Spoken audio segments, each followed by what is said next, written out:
안녕하세요, 회사원입니다. 오늘은 제 전문 분야라고 할 수 있습니다. 바로 게임, BTS 월드 이야기입니다. 왜 저의 전문 분야냐? 저는 술, 담배를 하지 않습니다. 대신 게임을 하고 영화를 보죠. 물론 아이가 생긴 이후에는 거의 하지 못하고 있지만 그전에는 게임도 영화도 해외 드라마도 남들 하는 것보다는 조금 더 많이 하는 편이었습니다. 물론 저 혼자 하지 않습니다. 제 뒤로 보이시죠? 컴퓨터 2대. 아내와 함께 했었는데 요즘은 둘 다 못하고 있습니다. 그런데 둘이 같이 해야 할 게임이 또 나오는 겁니다. 바로 BTS 월드. 기대되는 부분도 있지만 우려되는 부분도 있습니다. 사실 어찌됐든 간에 BTS니까 이거 하나로 이 게임은 무조건 해봐야 하는 거 아니겠습니까? 결국 아이돌 관련 게임은 두 개의 틀에서 크게 벗어나기가 힘듭니다. 음악에 맞춰서 화면을 터치하는 리듬 게임이거나 아이돌을 내 손으로 직접 키워서 스타로 만드는 육상 시뮬레이션이거나, 그런데 사전 공개 보시면 아시겠지만 우리는 멤버의 매니저가 되는 거고 시작 시점은 2012년이죠. 그러면 게임은 후자, 즉 육성 시뮬레이션이 될 가능성이 크겠죠. 육성 시뮬레이션의 재미 포인트는 여러 가지가 있는데 교감, 성장, 아이템, 엔딩 등입니다. BTS 월드도 이미 이런 재미 포인트가 일부 공개됐습니다. 실사로 멤버들로부터 전화 오는 거, 데뷔 전부터 시작해서 멤버들을 성공으로 이끄는 거, 각종 의상과 액세서리, 그리고 멤버들이 최종적으로 도달하게 될 실제 성공한 아이돌이 될지, 아예 가수와 상관없는 직업도 있을지도 모르겠지만 어쨌든 다양한 엔딩까지 힌트가 다 나온 상태죠. 그런데 저는 사실 기대보다 우려가 조금 더 큽니다. 그동안 아이돌을 콘텐츠로 하는 게임이 꽤 많이 나왔는데 전부 퀄리티가 별로 좋지 않았거든요. 게다가 제작과 배급이 넷마블입니다. 게임을 안 하시는 분들은 잘 모르시겠지만 넷마블은 유저 지갑 터는 게 전문입니다. 그것도 굉장히 악랄하게요. BTS 월드의 넷마블의 기존 방식을 가상으로 한번 적용해 보겠습니다. 이런 식이에요. 일단 육성 시뮬이니까 멤버들이 있을 텐데 일단 원하는 멤버를 뽑는 것부터 돈을 써야 할 가능성이 있습니다. 그렇게 원하는 멤버를 뽑으면 성장을 시켜야겠죠. 성장하려면 어떻게 해야겠습니까? 보컬 트레이닝도 받고 춤도 배우고 해야겠죠. 거기에 사용되는 재화를 돈으로 팔 가능성이 있습니다.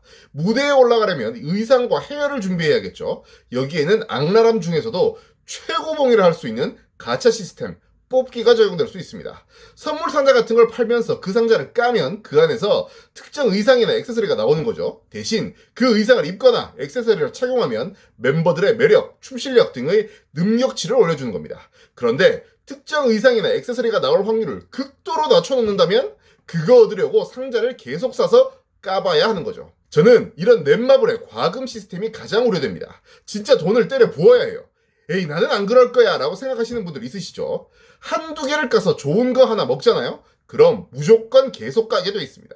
넷마블 게임은 아니지만 비슷한 시스템의 게임을 여러 개 해봤는데 저도 게임당 2, 30만 원은 쓴 것 같네요.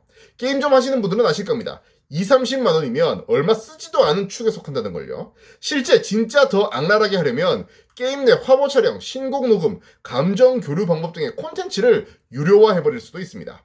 새로운 화보가 공개되고 게임에서만 공개되는 신곡이 있는데 이거 안 보고 안 듣고 넘어가실 수 있는 아미분들 있으신가요? 전 못 넘어갈 것 같습니다. 어쨌든 저는 넷마블의 이러한 과금 시스템이 가장 우려스럽습니다. 그런데 이런 과금제에 대한 우려를 저만 한 건 아니겠죠. 많은 분들이 우려를 표하니까 넷마블이 공식적으로 밝힙니다. 과금 모델은 스토리 중심의 게임 특유의 고유 모델이 접목된 형태라고 밝혔습니다. 이게 뭔 소리야 할 정도로 어려운 말이죠. 게임을 좀 해본 제가 볼 때 스토리 중심 과금이라는 건 이럴 가능성이 있습니다. 2012년이 시작이라고 한다면 언젠가 엔딩이 있을 텐데 중간에 연도가 바뀔 때라든지 새로운 무대에 오를 때라든지처럼 특정 스토리 구간을 통째로 구매하도록 하는 것일 수 있습니다. 게다가 화보나 신곡 공개도 유료일 수 있고요. 이 정도는 양호한 유료화라고 생각합니다. 그런데 문제는 뽑기도 여전히 남아있을 가능성이 높다는 겁니다. 게임 특유의 고유 모델이라는 건 특정 아이템, 의상이나 액세서리, 춤이나 노래 레슨 등의 소위 말하는 아이템은 돈 주고 사야 한다는 뜻으로 저는 받아들이고 있거든요. 여기에 앞에서 언급한 악랄함의 끝, 뽑기가 적용될 가능성이 저는 있어 보입니다. 물론 나와봐야 알겠지만요. 사실 중국에서 게임 내 뽑기에 대한 규제를 굉장히 강화했습니다. 확률에 관한 건데 이것까지 가면 이건 BTS 월드 이야기가 아니라 그냥 게임에 대한 일반적인 이야기로 흐르기 때문에 그냥 넘어가는데, 여튼 이것 때문에 BTS 월드도 중국 진출을 노린다면 뽑기 시스템이 조금 덜 악랄해지지 않을까 기대도 하고 있었습니다. 그런데 놀랍게도 BTS 월드 론칭 계획이 기사로 난 걸 보니까 중국 제외 글로벌 론칭이더라고요. 그래서 이 작은 기대마저도 사실 좀 접었습니다. 혹시 빅히트가 아미에게 이렇게 혹독할 리가 없어 라고 생각하시는 분 있으신가요? 이에 대해서도 넷마블이 밝혔습니다. BTS 월드의 비즈니스 모델은 넷마블이 주도권을 가지고 진행한다라고요. 게임에 뽑기를 넣든 뭘 하든 빅히트의 의견은 반영되지 않고 넷마블이 알아서 한다는 뜻이죠.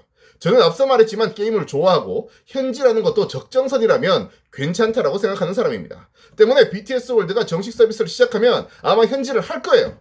이미 저는 홈페이지에서 최애인 슈가를 뽑아놨습니다. 피아노와 작사, 작곡, 프로듀싱에다 랩과 춤 레슨을 시키려면 현질이 필요하겠죠? 당연히 보컬 레슨도 시킬 거예요. 쏨물을 버릴 수 없지 않겠습니까? 네, 그렇습니다. 저와 아내는 현질할 준비가 돼 있습니다. 그러니까 제발 악랄한 확률형 뽑기는 제발 좀 줄여주시면 안 됩니까? 넷마블님? 부탁드립니다. 고맙습니다.